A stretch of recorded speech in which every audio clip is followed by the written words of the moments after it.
दुनिया के कई बड़े देशों ने काबुल से रेस्क्यू शुरू किया हुआ है, उनका रेस्क्यू जारी है। अमेरिका, ब्रिटेन, जर्मनी समेत कई देशों ने रेस्क्यू किया हुआ है। अब तक काबुल एयरपोर्ट से हजारों लोग एयरलिफ्ट किए गए हैं अलग अलग देशों के, और अगले कुछ दिनों में कई और फ्लाइट्स काबुल से उड़ान भरेंगी। और जैसा कि हमारे कुछ एक्सपर्ट्स उम्मीद जता रहे हैं कि कुछ हो सकता है कि चीजें भी सुधरें, तो ये तस्वीरें जो हम देख रहे हैं कि जहां 130 की कैपेसिटी है और 500-600 से ज्यादा लोग उस प्लेन में भर जा रहे हैं, ये तस्वीरें कुछ सुधरें, वरना इसी तरह गोलीबारी हो, इसी तरह काबुल एयरपोर्ट पर भगदड़ मचे, तो आप सोचिए कि क्या हाल होगा उस देश का। देखिए, पहले हम आपको अलग अलग देशों के बारे में बताते हैं। अमेरिका, पिछले 24 घंटे में अमेरिका ने अपने 2000 लोगों को रेस्क्यू किया है, लेकिन अभी बहुत सारे लोग हैं जो अमेरिका के वहां पर मौजूद हैं, और इसीलिए इतनी बड़ी तादाद में अमेरिकन फौज वहां पर मौजूद है। पेंटागन का स्पेशल वीजा पर 22,000 लोगों ने, पेंटागन के स्पेशल वीजा पर 22,000 लोगों को रेस्क्यू करने का लक्ष्य है उनका, उन्होंने कहा है।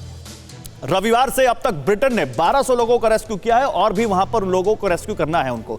ब्रिटेन का एक दिन में 1000 लोगों के रेस्क्यू करने का लक्ष्य है, और इस पर वो जुटे हुए हैं। टर्की ने अब तक काबुल से 552 लोगों का रेस्क्यू किया हुआ है। टर्की तो यह भी कह रहा था कि उसको काबुल एयरपोर्ट दे दिया जाए, हालांकि अमेरिका से उसकी नेगोशिएशन ये हुई नहीं। 200 लोगों ने काबुल से सीधे इस्लामाबाद के लिए उड़ान भरी है, और वहां टर्की भी पूरा जोर लगाए हुए कि अपने लोगों को निकाले। जर्मनी, ये सब नेटो देश है जिनकी सेना वहां पर पड़ी हुई, जिनके लोग वहां पर पड़े हुए हैं। रविवार से अब तक जर्मनी ने काबुल से 500 लोगों को निकाला है, और भी वो 500 लोगों में से 100 अफगान नागरिक थे जिनको उन्होंने रेस्क्यू किया जर्मनी में। ये वो लोग थे जो उनकी मदद कर रहे थे वहां पर। फ्रांस ने 25 नागरिक और 184 अफगान नागरिकों को वहां से निकाला है, और फ्रांस आगे भी काबुल से रेस्क्यू ऑपरेशन जारी रखेगा, यह फ्रांस की तरफ से कहा गया है। नीदरलैंड ने काबुल से अब तक अपने 35 नागरिकों को निकाला है, और नीदरलैंड का अफगान से 1000 लोगों को रेस्क्यू करने का लक्ष्य है। तो ये सारे देश जुटे हुए हैं। भारत ने भी अपने बहुत सारे लोगों को निकाला है, और जैसा कि अभी हम बता चुके हैं कि भारत भी अपने लोगों को रेस्क्यू करने में जुटा हुआ है।